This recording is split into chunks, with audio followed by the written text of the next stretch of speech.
Welcome to the Jill on Money podcast. It is Tuesday, March 9th. Now, yesterday was International Women's Day. I don't want the celebration to stop, so we're going to keep putting the women first this week.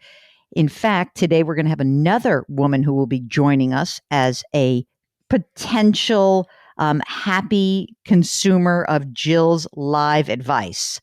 We're going to say potential. I haven't done it yet.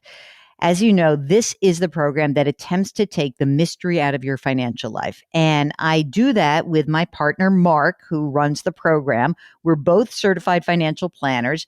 If you guys have financial questions, we want to hear from you. Send us an email. Ask Jill at jillonmoney.com. And if you happen to be on our website because you're poking around and looking at different stuff that's there and you have a question, there's a contact button. It's very easy. So today, without further ado, we have Anu, who's on the line from Atlanta. Welcome to Jill on Money. Anu, what can we do for you? Hi, Jill. I just want to say thank you so much. I'm super excited to be on your call. So thank you. I had some questions for you about some future planning. Okay, tell me a little bit about yourself. How old are you? Okay, so I'm 43 and I'm single. And I own a condo. Basically, I own my home, but I also own a rental condo. It's a place that I used to live, and I decided to rent it out a couple of years ago. But I'm hoping to sell it this year. And if I sell it, I probably will get about 100K. That is like 100,000. And I'm trying to figure out what to do with that money. Okay, one question for you. When you say $100,000 after selling the rental, is that after you've paid the tax that's due? Because I imagine you've made money on this, right? To be honest, I haven't made a ton of money, but I basically broken even, which is okay with me. And that's partly why I want to sell it. Okay, got it. How much is your current condo worth? I bought it for $270. Okay. Is there a mortgage outstanding on that? Yeah, I put down 20%. Okay. 43. How much money do you make a year and what do you do? So I make about 145 and I work for a company doing technology. Tech head. Okay. 145. Do you have a retirement plan through the company? Yeah, I get a 401k. And do you max that out? Yeah, I max it out every year and the employer provides 11% of my salary. Whoa, that's huge. Yeah, it's pretty great. That's amazing. So you're putting 19.5 away, and then on top of that, the employer is putting 11% of your salary. So whatever, the 15 grand or so. That's amazing. Wow. Yeah. And I also hope that maybe this year I might get a raise. So I'm hoping it also increases. That's fantastic. How much money is in the 401k right now? Right now I have about 200. 200,000. Okay, great. And is this a place where you think you're going to stay? I mean, like you have confidence that your salary and stuff, you said, you might make more. So it sounds like you're doing well. Life's good right now. Yeah, I feel like I'm pretty upwardly mobile. So I'm hopeful. Yeah.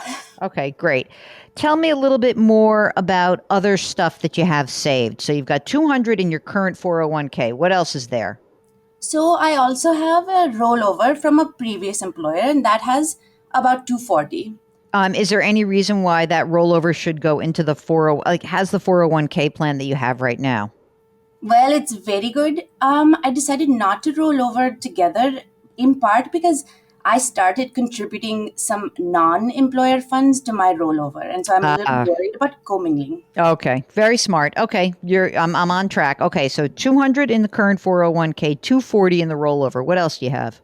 So then I also have a Roth IRA, and that one has about 182. Are you getting phased out of the Roth? Let's see. Yeah, you're done pretty well. Are you doing pre-tax on your current 401k?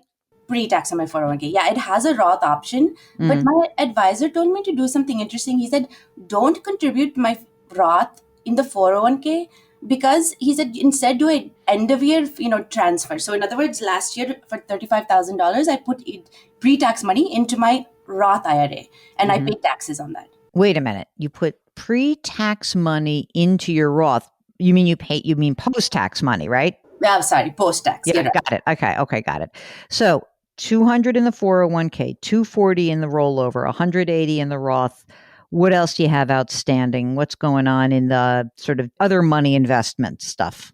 So I also have a brokerage account and that has about 255. Oh, that's great. Yeah, actually that account, I pretty aggressively put money in there. So about $2,000 every month if I can. Is there anything else? I presume just because you're such a big saver, you've got your emergency reserve, right? Yeah, so I have about 30,000 in emergency reserve, and then separately I have about 80,000 in a investment account. And this I just have just in case I need some emergency money or for a longer term plan. You're socking away a lot of money, and I have a sense, mostly because you already sent us an email, and I know this already, that you have a larger game plan that's afoot. Tell us about that plan. Yeah, I do. So I have two real plans, Jill. So one is I would love to retire by the end of my 50s, so about 58 if possible. And my goal is not to stop working like I know you always say, but my goal is to shift gears. Basically, I want to do something creative and fun, and I want to do some kind of creative professional endeavors. The second goal I have is that right now I'm living in a fairly low cost area, and it's very nice, it's very close to family and friends, but ultimately I think I would really like to be in a more expensive area. And I say that because the places that I'm interested in typically are very expensive, and I assume that the cost of living is just going to get higher. Where are you thinking about and why? Either somewhere in California or somewhere in New England. And what I mean by New England is either, Boston, New York City, Providence. These are areas that I know are very beautiful, but also the cost of living has gone up quite a bit. And the reason I'm interested is because I have lots of connections there, and I just think it would be a lot of fun. I spent 10 years in New England. It is crazy there. I mean, the people are very weird. I'm just going to say this right now for all my New Englanders listening, bad winters, just saying, bad winters. And people are a little strange. They sort of are quiet and they can be tough. But, in New York, we want you to move to New York. That's it. We're going to be the rallying cry that you should move to New York. Come to New York City. We'd love to have you, Anu. Really. Okay. I invite you to try this. It is the center of the universe, and at least for us.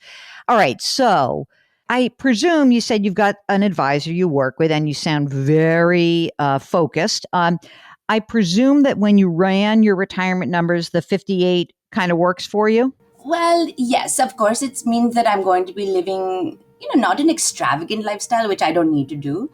Right. But, I'm coming close, I would say. Okay. The idea, look, I never have a problem when people say, hey, I want to do something totally different, or at least have the option to do something different when I'm 58. I was just talking to a very good friend of mine from work, and he's 58, 59. And when I first met him 10 years ago, he said he wanted to be done by the time he was 56.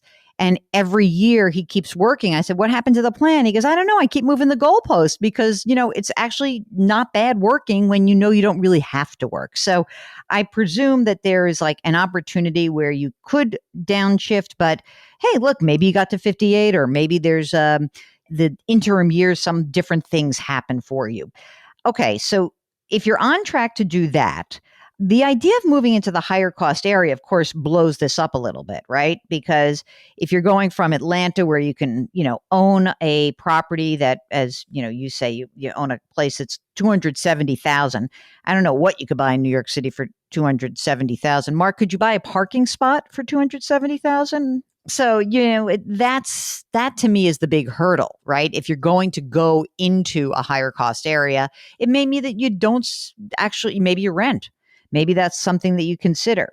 So now I've got all of these pieces together for you. And now you're saying, what do I do with this 100 grand, right? That could come out of selling your rental property.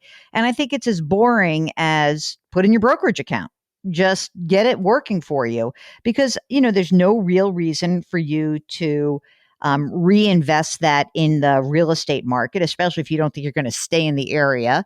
And I think that you've got a good game plan here. I mean, how much money are you actually saving out of this $145,000 salary? Well, including my employer contribution, I would say probably about 50 something thousand a year. That's huge. It's huge. I mean, so I think that this probably will work for you. Just, your current asset level is great, for a woman in her early 40s. Because you're thinking about downshifting at 58. You know, we have these gap years between that moment and the moment where you could actually qualify for Medicare. So some of the things that aren't going to go away in terms of cost would be health insurance, which you'd have to shoulder on your own unless you could get a job being more creative in a place that gives you health insurance. But you also have to obviously create a lifestyle that you can afford to live. And that might require some work. So I think that your goal right now, and for everyone listening, if you, like Anu, want to kind of call it quits early or change your mind about the way you're working, you need to build up a very big liquidity buffer. You've got to have money that's already been taxed, that you can live on, that you can use for, your own health insurance, for maybe cost of living, to prevent you from dipping into your nest egg too soon. And the nest egg meaning your retirement funds. I applaud your planning, and I applaud your ability to really think this through. So thank you so much for being in touch with us, and keep us posted on your progress. Mark will very quickly find out how many studio apartments are available in New York City when you're ready to move, okay? Really appreciate that. And Jill, let me just say one thing, which is that I'm a kid of immigrants, right? And our immigrant mentality is that we work really hard. But I just don't want to be in a position in life where I'm having to work, right? So it's really about flexibility and peace of mind. That's the beautiful thing. I mean, that's how I feel also, which is the whole reason to work hard and to save is to give you opportunities.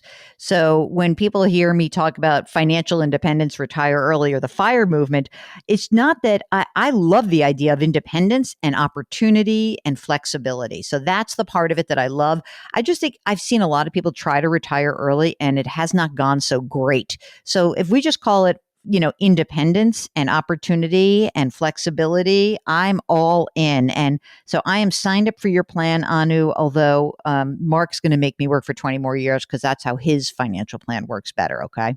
Thank you again, Jill. I really appreciate it. All right, great. Thanks for calling. Hey, if you want to join us, just like Anu, and you want to skip the line, meaning that you want us to respond to whatever your question is, don't forget to email us. Ask Jill at jillonmoney.com. Ask Jill at jillonmoney.com and tell us that you want to come on the program with us. And Mark will do everything else. It's so easy.